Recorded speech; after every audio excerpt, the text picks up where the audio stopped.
Here is a question from Lieutenant Colonel Chinmog. He is referring to the fault line for Batoge lies in food habits. I have seen indigenous Hindu tribes of Arunachal converting to Christianity due to food habits. Some fault line is exploited to convert Dalits now. Question is, who made vegetarian champions of Sanatan? Why is this advocated by BJP IT cell? I think the question is that can non-vegetarian not be in Sanatan? Kapil ji. अच्छा सवाल है और ये सवाल इस मंच पे पूछने के लिए एक बार ताली बजनी चाहिए।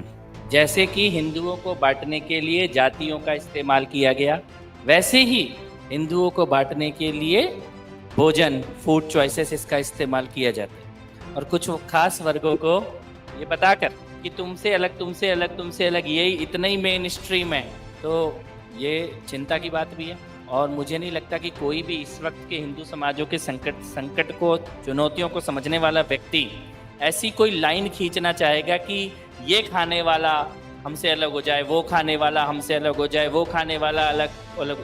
गौ माता को माता मानना ये एक लाइन है, लेकिन ये भी लाइन किसी को बाहर करके शत्रु के पाले में बैठाने के लिए इस्तेमाल की जाए तो उसकी भी चिंता समाज को ही करनी है।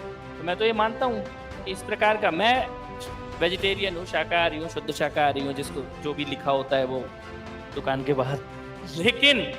लेकिन अगर कोई ये बोले कि मेरे अलावा कोई हिंदू ही नहीं है जो मेरी इस प्रकार के खाने की चीज को नहीं मानता, तो फिर उसने तो अभी हिंदू धर्म को समझा ही नहीं है।